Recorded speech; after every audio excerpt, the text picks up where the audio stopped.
teori, apalagi tak tunggu deh yo. Saya manut yang lain, iso ada lagi. Teori ya, wes, Bismillah. Sekarang saya kasih teori ya, supaya besok tinggal praktikumnya ya. Oke, Bismillah. Modul ajar bab 3.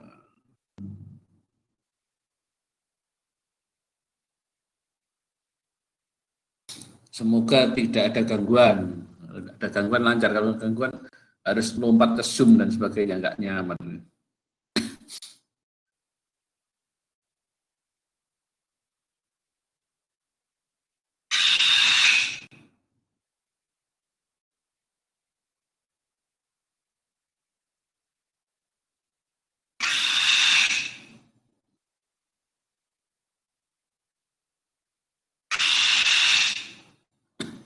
Oke, kita bisa mulai bab 3, yaitu konsep dasar speech production. Aduh, kalau di rumah saya kalau jam segini gini, anak buah belakang itu teriak-teriak karena ada suara yang tidak diinginkan.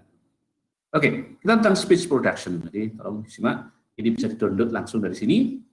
Saya sengaja tidak menggunakan video, nggak pakai video, karena kalau pakai video nanti yang bandwidth-nya rebutan dengan yang lain, jadi macet, kasihan kan? Ya, yang penting ini aja, kalau asalkan suaranya lancar, aman ya. Gitu.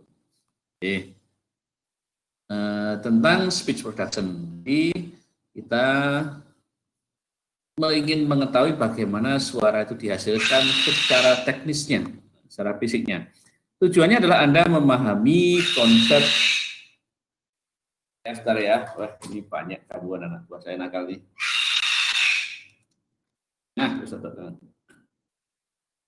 Nah, tujuannya adalah Anda memahami konsep satuan bunyi bahasa terkecil, dalam hal ini fonem bahasa Indonesia, dan nantinya dilanjutkan dengan konsep speech production, jadi bagaimana suara itu dihasilkan. Representasi fonetik dari sinyal suara. Kita kemarin sudah bicara tentang persepsi fonetik, persepsi pitch dan sebagainya. Kita representasi fonetik, kita mencoba memahami sebagai representasi fonetik. Di dalam bahasa Indonesia, dalam bahasa itu ada satuan bunyi bahasa terkecil yang memiliki arti yang dikatakan sebagai fonem.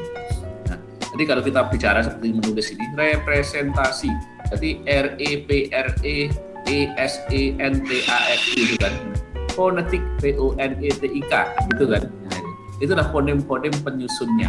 Nah, di dalam kita menggunakan bahasa Indonesia. Nah, setiap bahasa itu memiliki karakteristik berbeda-beda fonemnya. Bahasa-bahasa di dunia tentunya memiliki sifat-sifat yang berbeda. Bahasa yang American English, British English tentu agak walaupun sama ya, tapi ada sedikit berbeda juga. Dalam bahasa Indonesia, sementara dalam bahasa Arab Anda mengenal A, I, U, alif, ba, ta, sa, dan sebagainya, itu beda lagi.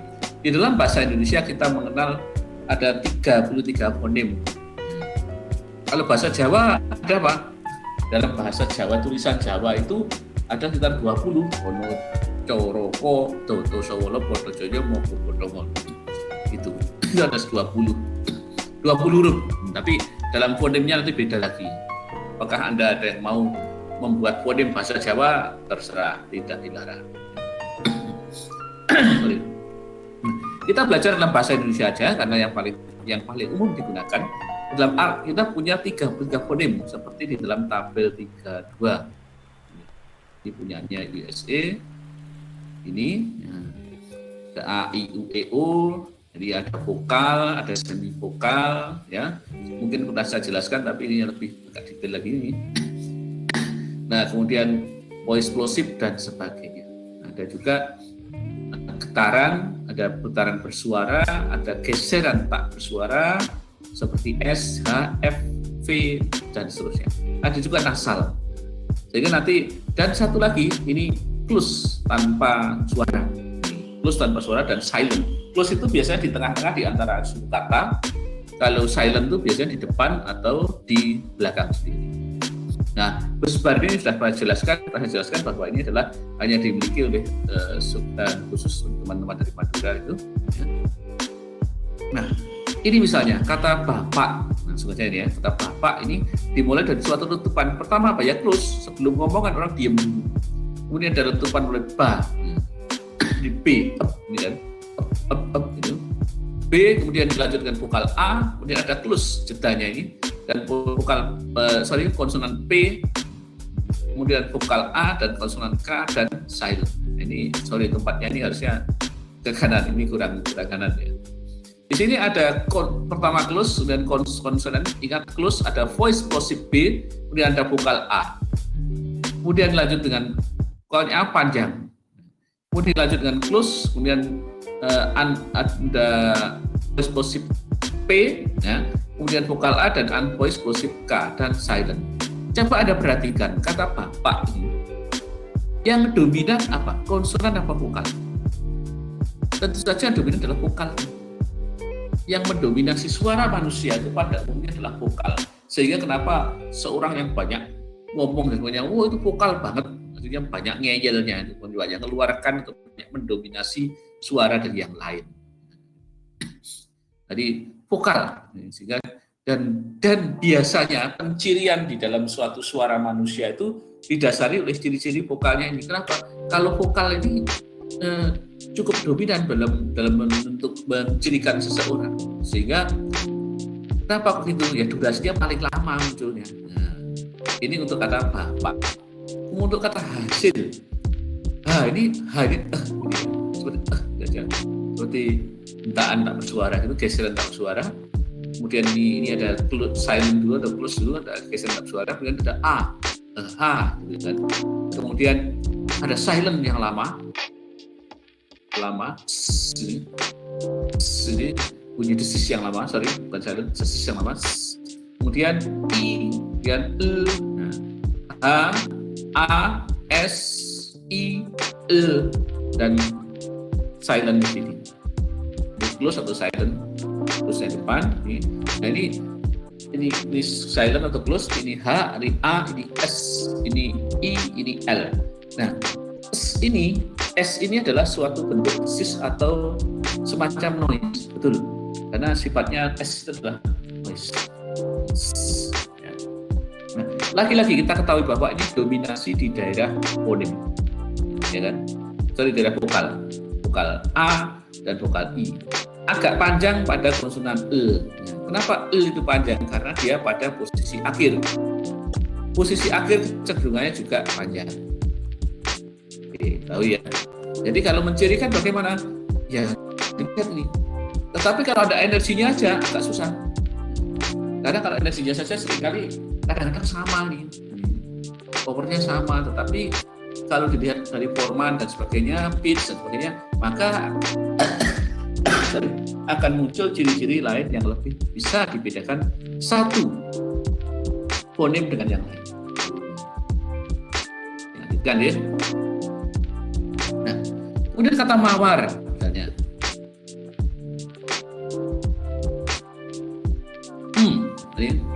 Dimulai dari kata close. Close kemudian kemudian. Nah, ini kenapa dia sih? Ini adalah gambaran spektrogram yang Anda sudah pernah gunakan di dalam praktikum. Ini adalah waveform-nya dalam time domain-nya. Ini spektrogram. Apa itu spektrogram? Spektrogram itu adalah gambaran spektral yang muncul berurutan sebagai fungsi waktu. Sehingga kenapa di dalam analisisnya kita memerlukan waktu plus minus 20 milidetik. Supaya apa?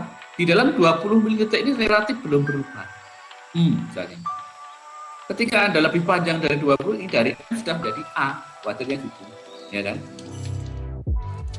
Ya, tidak mungkin mawar, tidak mungkin orang ucapkan itu. Orang ucapkan normal aja, mawar, ya kan? Antara M, A, B, ini W-nya, ini ada A, ada close-nya sebenarnya, ada R-nya. Antara A kedua dan R yang belakang itu sebetulnya ada close-nya, mawar. Jadi ada jedanya. Ada jedanya antara fonem A yang kedua yang belakang maksudnya dengan fonem R. Jadi orang mengucapkan mawar. Ini ada jedanya sedikit. Kan ya masa Anda mengucapkan mawar, tidak mungkin kan. Kalau normal aja, ketika cara normal kan ucapan kata mawar, maka ini M, ini A, ini W itu sebagai vokal ya. Ada A lagi, ada close sedikit baru muncul R. Nah, spektrogram ini Anda bisa mengetahui ciri-cirinya dengan ini. Ini frekuensi yang muncul M itu apa saja? Rata rendah saja, ini tingginya sedikit saja. Kemudian A. Nah, A ini lebih kompleks. Ini mulai ada besar, ini dominan juga, ini dominan juga. Ini A sama, tidak persis tapi kecenderungannya sama antara A yang pertama dan kedua. Ya. Sedangkan W ini daerah rendah saja dan daerah sedang saja, tidak ribu. Tapi spektrumnya sedikit. Kalau R, ya beda lagi. Oke, lanjut ya. Nah, ini tadi kalau kemudian kita melihat lagi representasi dengan yang namanya satu lagi ya Pak. Ada waveform, ada spektrogram, ada pitch. Pitch ini dari kata rusak. Kata rusak. R itu memiliki, ternyata kebetulan ucapan saya rusak itu tidak stabil. Harusnya R itu stabil. Tapi dalam pengucapan normal itu orang kan tidak bisa mengatur ucapannya.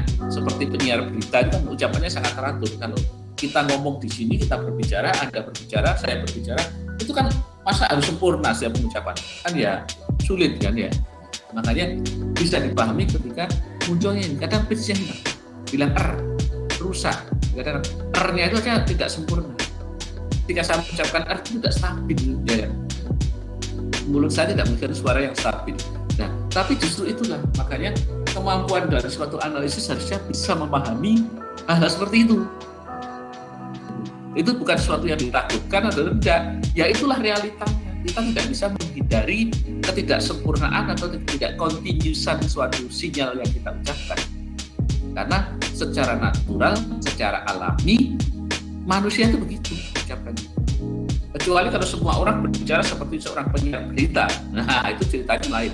Ucapannya selalu sempurna kata-katanya. Intonasinya, prosudinya, intonasinya enak sekali kan. Nah, itu. Bukan begitu, namanya hidup itu kan, manusia hidup itu kan ya inilah adanya, gitu kan. Sehingga justru dengan ketidaksempurnaan itu bagaimana kita membuat perangkat yang mampu memahami ketidaksempurnaan atau kontinuusan suatu ucapan itu. Oke?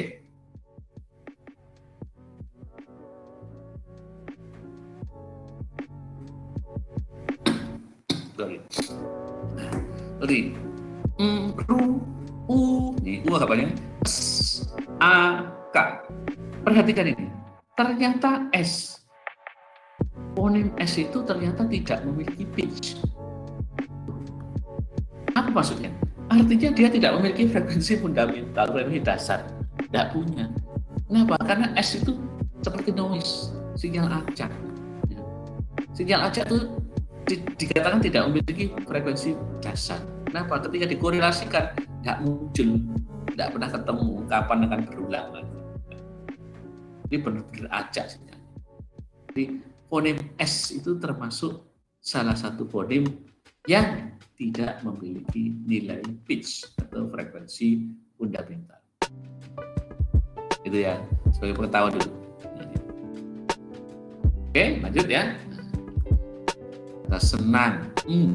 S lagi. S tidak ada pitch-nya. Ini E ada, N ada, N nasal, A, Jadi antara N dan ini bacanya ya, jangan NG. Kalau NG beda. Ini senang. Jadi apa itu E, apa itu N, apa itu A, apa itu itu. Yang ada pitch-nya adalah E, A, sedangkan S tidak ada pitch. Dia tidak memiliki frekuensi fundamental karena dia sikap muncul seperti noise. Loh, kalau ekor ini apa Pak? Ya ini noise bawaan ketika perekaman. Oke, lanjut ya. Itu tadi tentang fonem, mengenal fonem. Jadi Anda memilah-milah sudah tidak ada masalah karena kemarin sudah betul saya lihat. Jadi sudah sangat bagus. Terima kasih. Ya. Kalaupun saya sampling aja kemarin belum sempat lihat semua ya, saya sampling.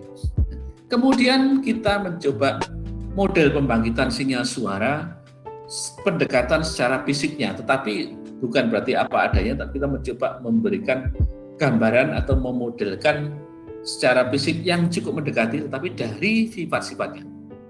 Bukan dari fisik aslinya, tapi dari sifat-sifat yang dimilikinya atau ciri-ciri yang dimilikinya atau fiturnya. Oke, sebelum itu kita mencoba mengamati bahwa bagaimana suara itu dihasilkan.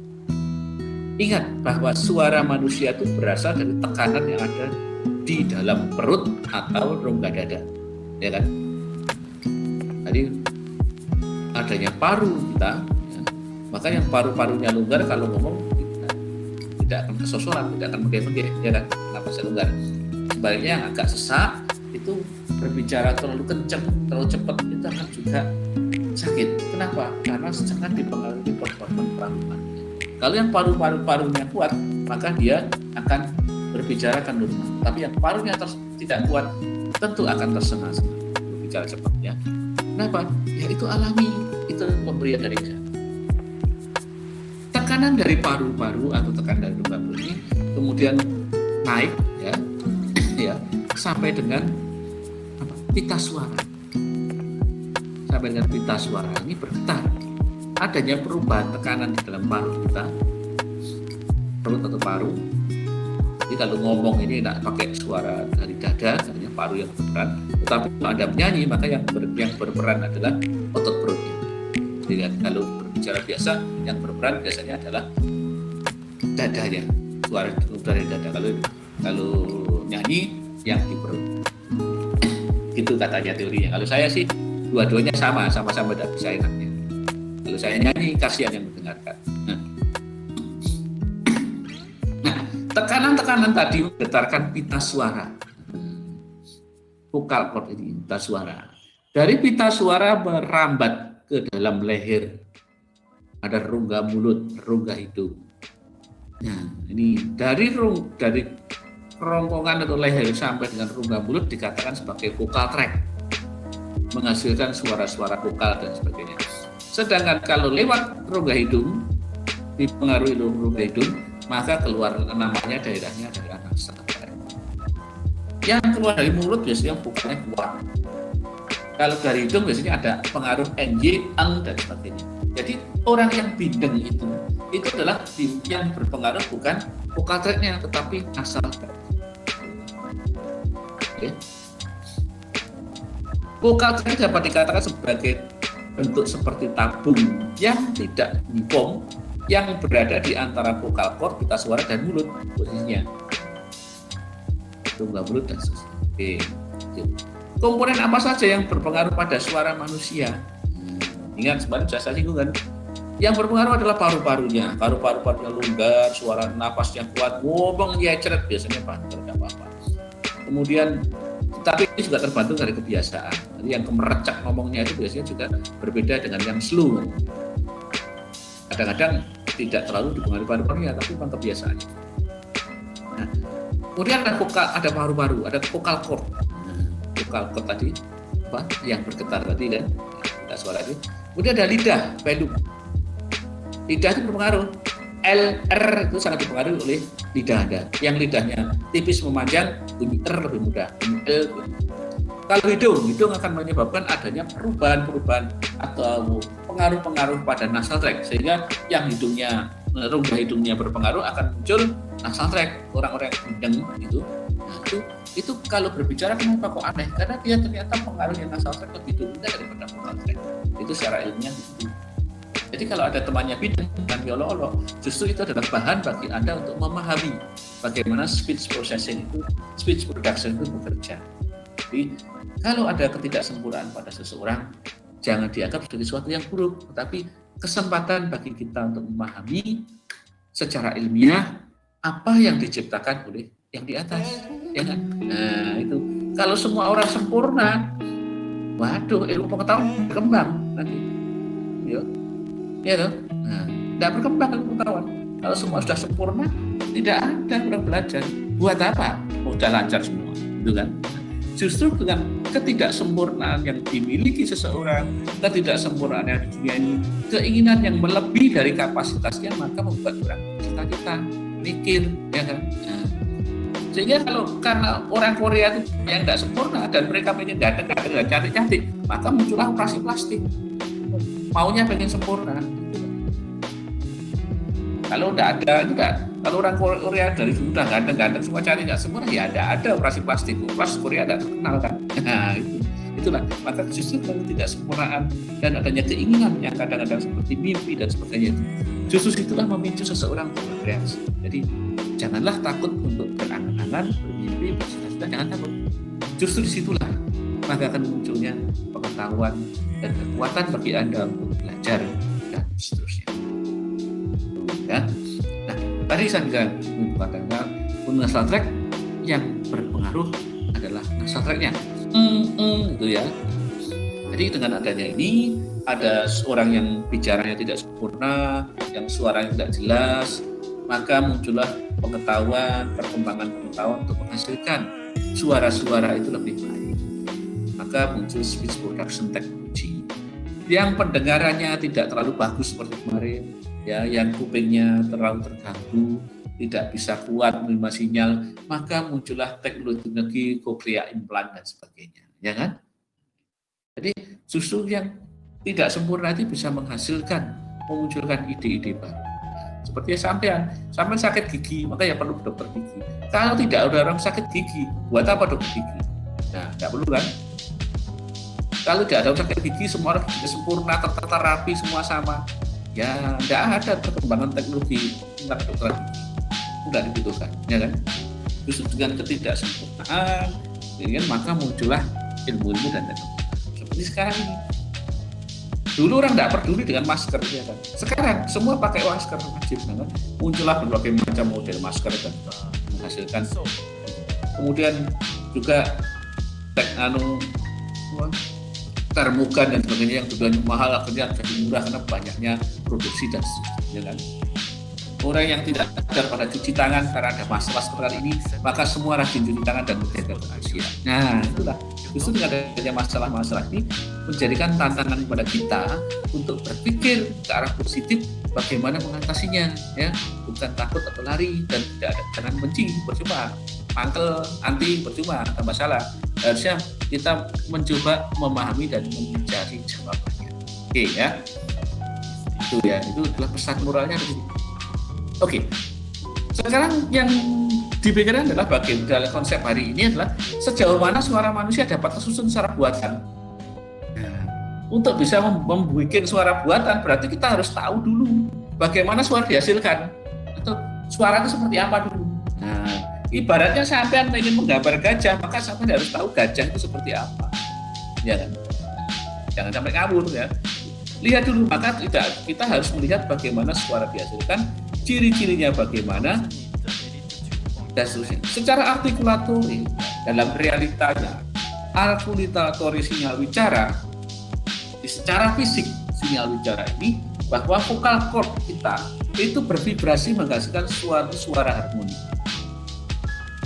Bagaimana suara dihasilkan kita melihat? Vokal cord bergetar, menghasilkan nada-nada harmonis, impuls harmonis. Kemudian mulut kita, ada vokal tract dan sebagainya yang memberikan resonansi sehingga munculnya warna-warna suara yang berbeda. Mulut kita bekerja sebagai penguat. Kalau di dalam vokal cord, vokal tract itu sudah keluar, katakanlah lehernya berlubang begitu, itu suaranya keluar, maka itu tidak akan kuat dan fokus. Resonansinya juga tidak sempurna. Maka lewatlah sampai dengan mulut itu sebagai penguat, sebagai amplifier. Tergantung bentuk mulutnya. Beberapa harmonisnya dapat diperkuat, beberapa harmonisnya tidak terlalu diperkuat. Sehingga dari sangat tergantung dari kebiasaan juga. Bagaimana seorang itu biasa mau punya buater banget, macam-macam kan. Ada orang-orang yang mungkin kebiasaan di dalam keluarganya suaranya pelan, maka kebiasaannya kan dia berbicara dengan pelan, tidak terlalu cepat, lembut begitu. Ada yang salah? Enggak salah. Sementara ada juga orang-orang yang terbiasa dengan suara keras. Kenapa? Karena mungkin rumahnya agak bising, sehingga kalau tidak keras tidak terdengar. Sehingga threshold of hearing-nya itu minta lebih tinggi. Dengan demikian maka ucapannya pun lebih kuat. Itu ya, macam-macam. Sehingga kenapa orang-orang di Batak itu lebih kencang dari yang lain? Karena kebiasaan. Orangnya banter-banter. Kalau orang Jawa Tengah itu suaranya agak slow, tidak terlalu kencang, tidak terlalu berat. Kalau orang daerah Indonesia Timur, kecenderungannya rate-nya, kecepatan pergantian fonimnya itu lebih cepat. Nah, mereka bisa berhitung seperti kalau mau lari 1, 2, 3. Nah, sehingga kenapa banyak pemain bola dan pemain atletik dari orang Indonesia Timur. Kalau orang Batak kenapa? Ya, karena kebiasaannya. Soalnya kenceng-kenceng. Bisa jadi toiletnya jauh dari rumah. Jadi kalau bengok itu mana? BO. Oke, lanjutkan.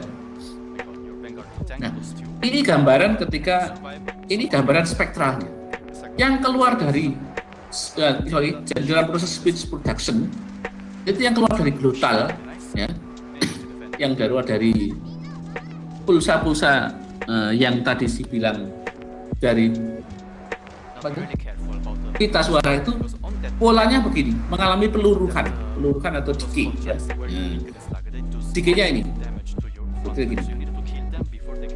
Dia harmonis sekali, frekuensinya banyak, dari 0 sampai tinggi. Kemudian adanya vocal track, ada filter bank dalam vocal track kita ini, seperti ini, salah satunya dalam model ini, sehingga keluarannya terjadilah suara-suara yang punya warna seperti yang Anda dengar sekarang. Ya. Sumber dan filter saling bebas. Ini dan ini saling bebas menghasilkan suara yang bervariasi. Ini yang berbeda menghasilkan nilai pitch yang beda. Ini yang sama kadang-kadang pitch yang berbeda, gitu ya. Oke. Nah, sekarang lebih detail lagi. Tadi gambaran fisiknya Anda sudah tahu semua. Antara vokal dan suara yang lain apa bedanya? Vokal A, I, U, E, U, E, biasanya vokal B, Y, B. Atau diphthong, dua vokal yang rangkap, au, ai, itu dihasilkan oleh suara-suara di mana proses menghasilkannya mulut itu terbuka. A, I, U, E, U, B, J. Coba Anda ucapkan A, I, U, E, U dengan mulut tertutup, tentu tidak bisa. Kemudian ucapkan kata M. M adalah konsonan. K, M, T, dan sebagainya. Ucapan-ucapan konsonan itu dihasilkan ketika ada variasi di dalam membuka menutupnya mulut, entah oleh bibirnya atau lidah kita. Kadang-kadang lidah kita menghalangi rongga atas, menyentuh gigi, menyentuh rongga bawah. Itu menghasilkan suara-suara konsonan. Ada kata T, ucapan kata T. Selalu Anda merasakan adanya sentuhan ujung lidah, ya, dengan gigi atas. T. Coba Anda balik. Ucapan kata T dengan memaksakan lidah Anda nempel di gigi bawah. Nggak bisa kan? Nggak bisa. Bukan T yang keluar, yang lain. Nah, itulah. Jadi sangat dipengaruhi oleh bentuk mulut dan bentuk gigi juga. Ya. Kalau giginya agak tongos, maka bilang F itu gampang. F. Karena gigi atasnya mudah sekali nempel dengan bibir bawah. F. Tapi yang bibirnya tebal, bilang M lebih enak. Kenapa? Bibirnya menutupnya gampang. Nah, itu tadi. Sehingga bentuk mulut berbeda-beda, gitu ya. Dan ketika seseorang mengucapkan pertama kali manusia bicara, itu biasanya dari M dilanjut dengan A, sehingga bayi yang baru pertama kali ngomong itu biasanya pada umumnya ya ngomongnya masih mama, karena ketika dia mulutnya tertutup kemudian membuka keluarlah fonem A dan dari gabungan M dan A keluarlah ma. Sebetulnya itu yang terjadi. Jadi bukan berarti anaknya tahu mama, ya karena biasanya hanya itu. Karena tidak ada bayi pertama kali lahir langsung meso, tidak ada. Bayi lahir itu mesti ya itu ma, sehingga keluarnya kata ma. Itu alaminya begitu ya. Tidak tahu kecuali mungkin ada di antara sampean yang lahir langsung nyanyi gitu kan. Oke. Pada umumnya itu ma. Bayi dimanapun. Ya. Oke, lanjut ya.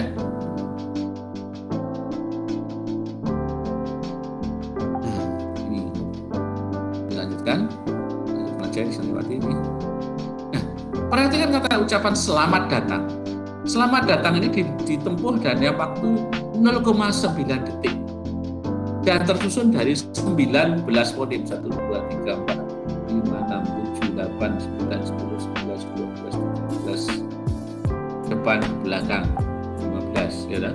15 fonem diucapkan kira-kira dalam durasi 0,9 detik, sehingga rata-rata berapa? 15 bagi 0,9, jadi kurang lebih ya sampai 20 fonem lah per detik.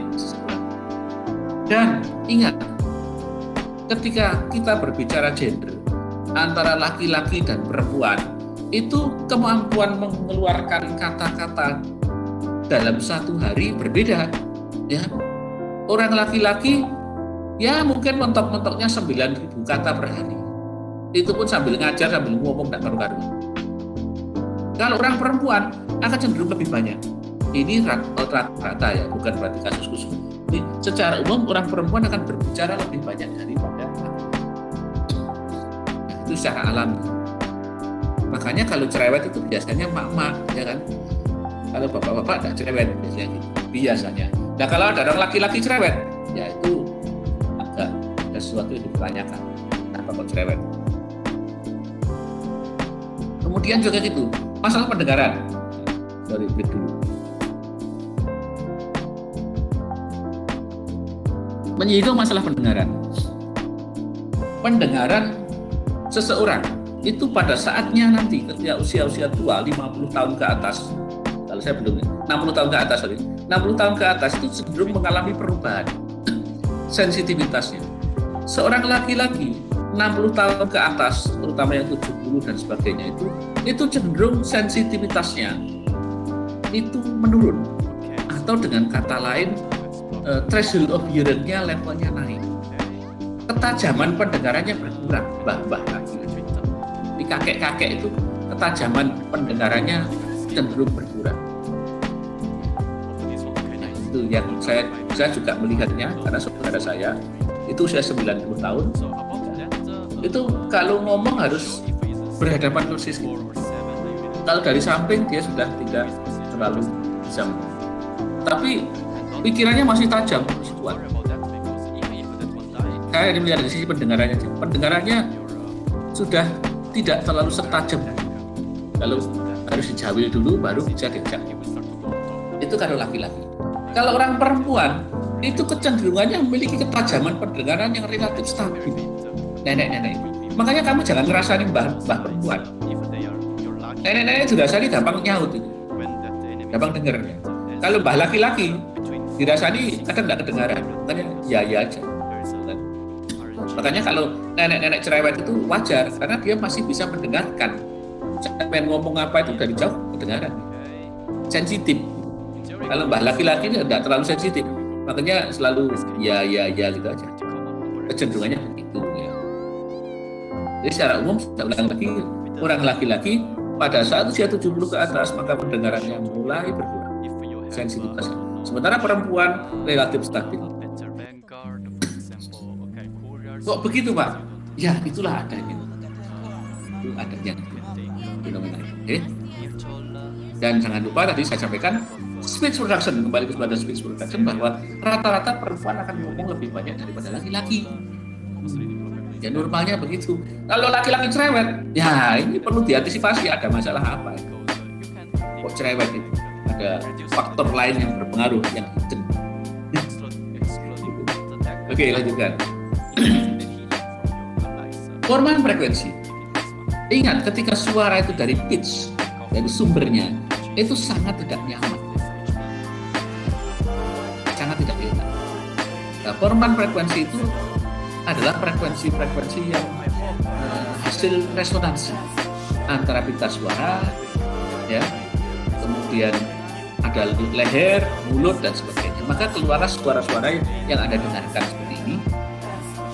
Perubahan konfigurasinya juga relatif lambat dibanding perubahan. Ingat bahwa bentuk konfigurasi di dalam vokal track kita itu relatif lambat, slow. Tetapi suara yang dihasilkan cepat. Kok bisa? Ya karena perbedaan tekanan, biarpun bentuknya tetap ya tidak mengencang, tidak usah mengerut, leher kita ini, maka ketika kita sudah menggetarkan ini, tekanan dari paru-paru itu alirannya berubah, slow jadi cepat, ditekan kuat, tekan lemah, itu menghasilkan suara yang berbeda-beda. Itulah luar biasanya. Jadi vocal track-nya tidak usah ikut berubah, itu suara sudah bisa berubah. Coba kalau dipaksakan harus merubah vocal track, tanpa leher sampai itu bergerak-gerak terus sampai dari itu.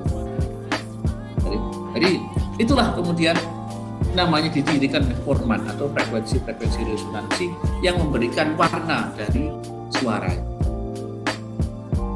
Nilai pitch-nya mungkin sama, tapi forman-formannya beda, sehingga menghasilkan suara-suara yang berbeda.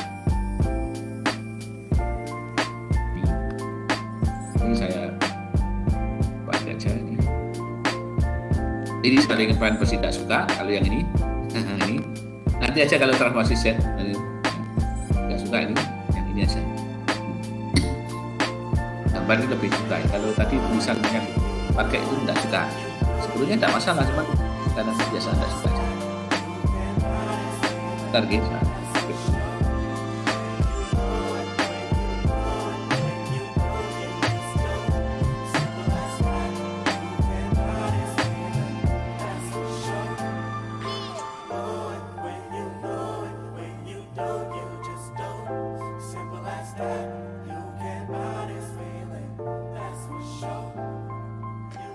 You are now unmuted.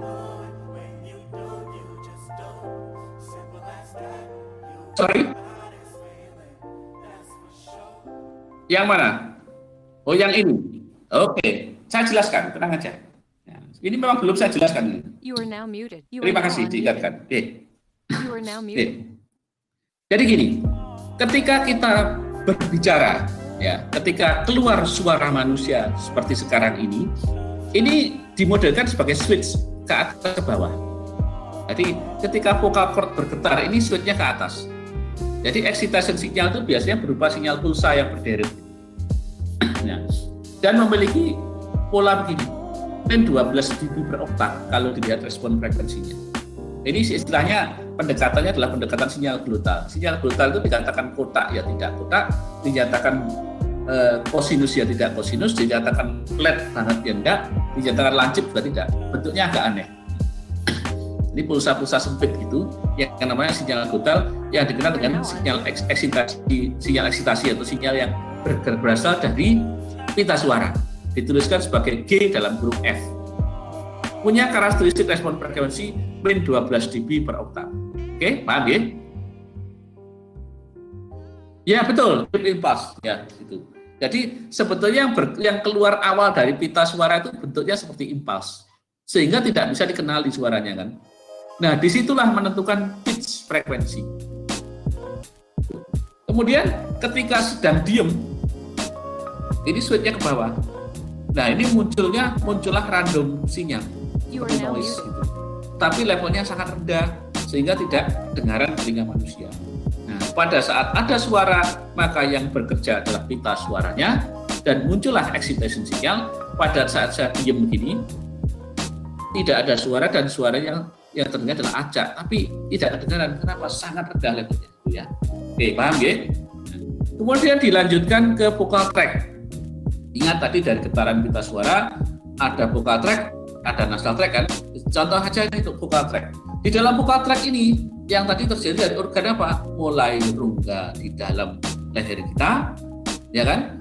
Sampai rongga mulut, gigi, lidah, bibir, semuanya berpengaruh kan? Sehingga yang lehernya tinggi, panjang itu menghasilkan suara-suara nada tinggi, yang lehernya pendek menghasilkan nada rendah, misalnya ya, walaupun tidak selalu gitu, tapi pada umumnya begitu ya. Contohnya apa? Kalau angsa itu kan suaranya kan wah gitu tinggi. Kalau kerbau suaranya kan gitu kan. Itu ini kejaran aja contoh aja, walaupun tidak saklek gitu ya. Nah, di dalamnya ada semacam filter track, vocal track filter. Artinya apa? Filter bank of filter yang dia sendiri bisa juga linear, modelnya bisa juga dimodelkan tidak linear. Yang jelas ada bank of filter, band pass filter itu lebih dari 3 biasanya. Banyak sebenarnya, semakin banyak akan semakin detail, tapi kita sederhanakan dari 3 aja. Dan ini akan menentukan frekuensi resonansi yang nantinya yang dominan yang mana. Kalau ada 3 ya berarti akan muncul format 1, 2, 3. Kalau dilihat dari respon frekuensinya, maka vocal track filter itu seperti ini. Bandpass filter 1, 2, 3. Dan ingat, ini sifatnya adalah IIR filter. Dia responnya adalah all pull. All pull itu artinya dia tidak pernah ada zero, tidak pernah turun ke bawah. Jadi pasti gini, naik, naik, naik. Istilahnya filter IIR, ya. Filter rekursif yang menghasilkan pola all pull filter. Semuanya hanya pull, pull, pull saja, tidak ada zeronya. Maka dikatakan all pull filter. Kalau FIR kan ada turunnya sampai 0 kan? Nah itu ada full, ada zero. Kalau ini all pull filter. Oke, paham ya? Kemudian keluar dari vocal tract adalah apa? Ke ini gigi, gigi bibir dan sebagainya. Di situ ada penguatan radiasi oleh bibir kita. Jadi bibir kita itu memberikan penguatan. Labial radiation atau radiasi oleh bibir kita memberikan penguatan sebesar 6 dB per oktav. Sehingga luarannya dari dari asalnya min 12 dB ada penguatan 6 dB. Jadi tinggal berapa? Min 6 dB per oktav. Kenapa? Di sini min 12 dB ditambah 6 dB jadinya min 6 dB per oktav. Sehingga dari sisi respon frekuensi awalnya jumlahnya ini, komponen frekuensinya seperti ini, tapi bentuknya ini mengalami bentuk yang lebih bagus atau lebih bisa diterima manusia. Kenapa? Karena ketika min 6 dB per oktav itu, suara yang dengan karakteristik peluruhan frekuensi min 6 dB per oktav adalah suara-suara yang bisa didengarkan oleh telinga manusia dengan nyaman. Kalau min 12 dB per oktav bisa didengar, bisa, tetapi tidak nyaman. Oke, silakan dilihat dulu, diamati dulu.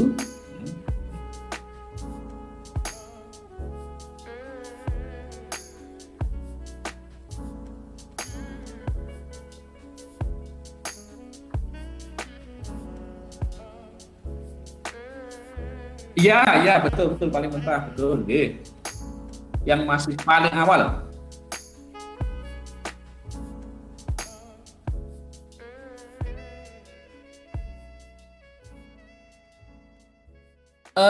Bisa begitu, tapi yang jelas ada pitch-nya ya, gitu. Karena tidak mungkin suara itu kan murni, tidak mungkin kan. Ketika namanya pulsa itu kan harmonisannya juga ada kan, ya toh? Ya. Gitu. Kecuali kalau sinyal sinus T itu hanya suara tunggal kan. Ya. Oke, paham kan? Oke, terima kasih.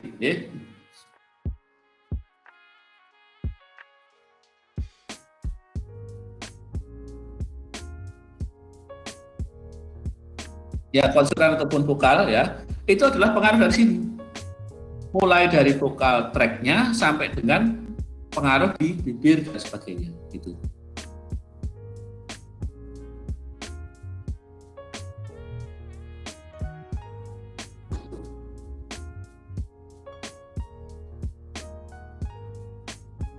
Ya.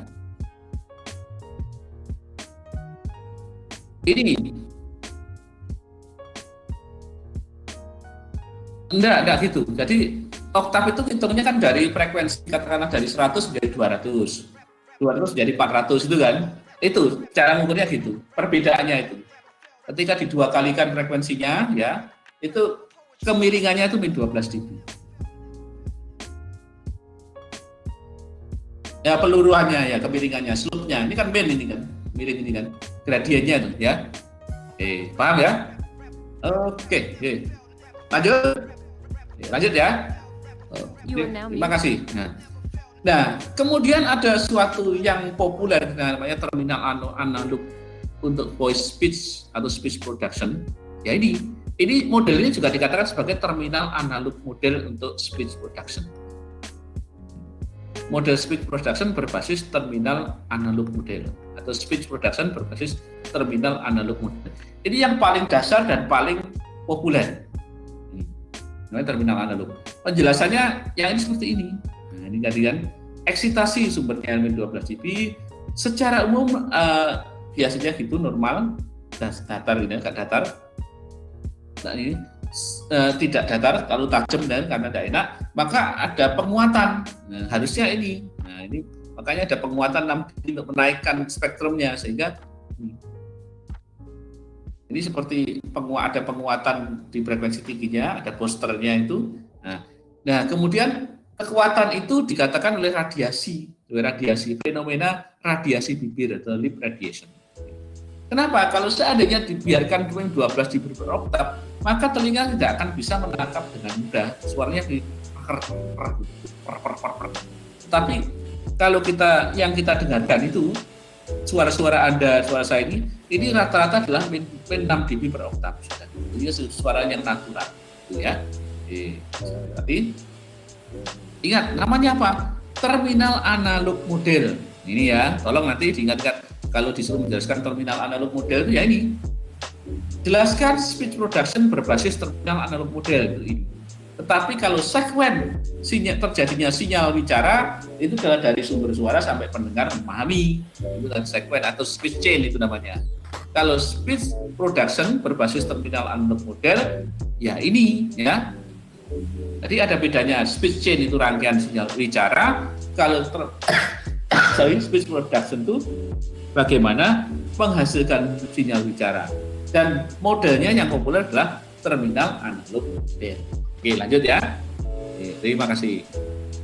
Nah, sekarang kita tentang decay. Kita mencoba memahami konsep trend decay atau peluruhan tadi yang dikatakan min 12 dB itu bagaimana, min 6 dB itu bagaimana. Nah, kita mencoba memahami melalui suatu bentuk pendekatan seperti itu.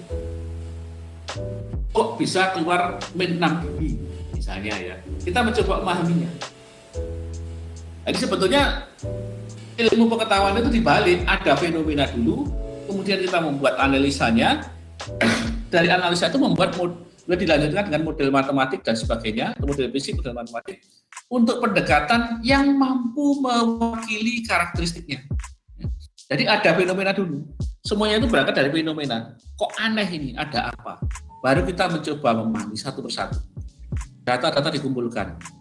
Kemudian yang ciri-cirinya sama disamakan, dikelompokkan. Yang ciri-cirinya sama itu dianalisa dengan perangkat-perangkat yang kita miliki. Kemudian dari situ ukuran-ukuran dan sebagainya tadi, kemudian dimodelkan dengan matematik. Itulah jalannya suatu penelitian. Ya. Bagian matematik nanti bisa digambarkan, oh pendekatannya modelnya seperti ini. Jadi ingat, semua kembali berangkat dari fenomena alam, membawa ke variabel-variabel menjadi data, dari data itu dikumpulkan, dikoleksi, dikelompok-kelompokkan, disamakan yang sifat-sifatnya sama, kemudian dicirikan satu persatu. Nah, kita berbicara tentang signal decay trend. Perhatikan suatu pulsa, ya. Pulsa selibar B. Pulsa itu namanya, saya kasih nama GT. Pulsa GT ini memiliki nilai seperti ini. Antara 0 sampai H dia bernilai 0 volt. Antara H sampai B bernilai 1 volt. Berarti dia merupakan sinyal persegi. Ya. Ya. Jadi GT sama dengan 0 untuk T sampai dengan H, dan GT sama dengan 1 untuk GT sama dengan 0 untuk nilai T antara 0 sampai H, dan GT sama dengan 1 untuk nilai T sama dengan H sampai dengan B. Paham? Udah kan ini kan? Jadi membaca persamaan ini adalah cara ini. Sangat mudah, ya kan? Nah, kemudian decay trend.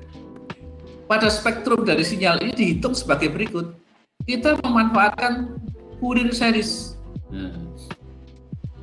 Fourier series adalah seperperiode dikalikan dengan integral dari periodenya, sinyal itu dalam domain waktu, dan dikalikan dengan apa? Fungsi E pangkat J2Pi F0T, gitu kan? Nah, jadi kalau ingin melihat domain frekuensinya adalah ini difurirkan. GT menjadi GN, atau mungkin Anda lebih suka GF juga boleh, tidak masalah. Ini sama dengan sepertinya adalah periodenya, dengan batasan min T per 2 sampai plus T per 2 ini menunjukkan apa? Ya, batasannya. Apakah harus minus T per 2 sampai T per 2? Kenapa tidak 0 sampai T? Sama saja, tidak apa-apa. Sama-sama bentuknya. Asalkan integralnya ini satu periode. Dari GT, E pangkat min J2Pi F0T dt. Ini kan. Di mana G ini adalah kompleks Fourier. koefisien bagi Fourier kompleks. Kompleks itu berarti ada real, ada imajinasinya kan. Kemudian n ini adalah harmonic number-nya. Ini menanyakan harmonisnya berapa, ke 0, 1, 2, 3, dan seterusnya. Tentu saja ini menggambarkan angka-angka untuk indeks frekuensinya. T besar adalah periode dari sinyal atau periode dari sinyal. D adalah time domain signal representation, tadi GT tadi. F adalah frekuensi fundamental dan T adalah time, segment time-nya, deretan waktu. Oke, sampai di sini paham mestinya ya. Lihat dulu aja, nanti kalau belum paham, lihat dulu satu-satu gambar dia ini dan seterusnya. Ya, oke. Iya.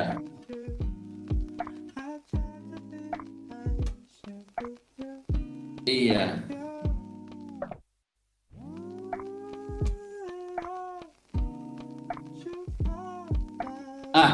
Ingat, ini GT-nya adalah domain waktu, ya kan? Integralnya DT betul, tapi nanti luarannya adalah domain frekuensi. GN-nya nanti ini yang berpengaruh nih. Nanti hasilnya adalah koefisiennya dalam domain frekuensi.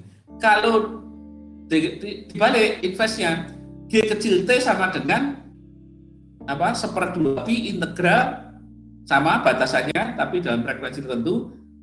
Ini yang frekuensi semua, ini yang bergerak frekuensinya, keluarnya domain waktu. Ingat, ini adalah transformasi direct Fourier ya. Fourier transform atau ini Fourier transform dengan Fourier series itu pada dasarnya ada kemiripan, cuman peruntukannya yang berbeda ya. Oke, lanjut ya. Oke. You are now muted. Nah, ingat tadi seperti di dalam sinyal ini adalah dari 0 sampai dengan B ya kan. Tadi bilang batasannya min T/2 sampai plus T/2. Kalau saya mengganti ini antara 0 sampai dengan T besar, boleh kan? Boleh. Ini dari 0 sampai T besar. Tadi dari 0 sampai T besarnya sama dengan B. Seperti sama dengan 1/B kan. GT-nya ini nilainya. Nah, maka ini jadi persamaan segini.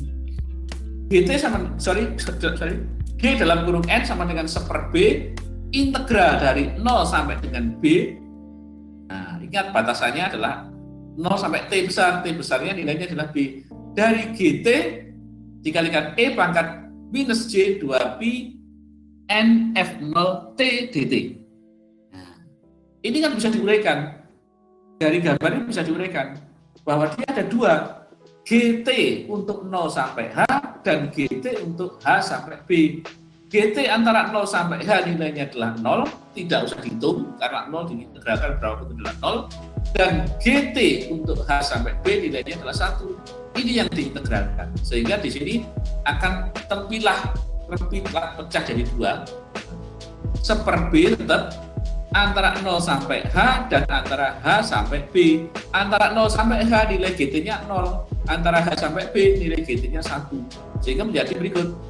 Sama dengan 1/B integral dari H sampai B E pangkat minus J 2Pi N F0 T berjalan terhadap dt.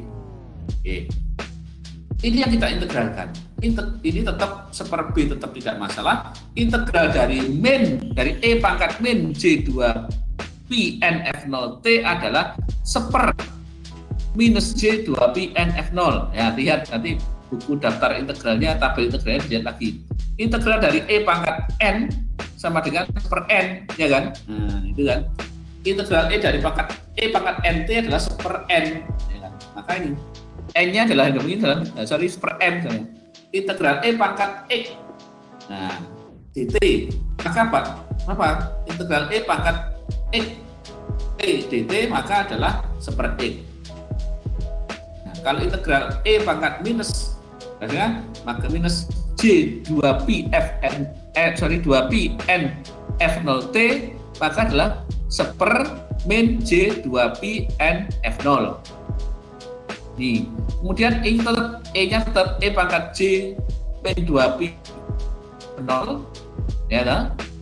T tetap ada batasannya, batasan atasnya B, batasan bawahnya A.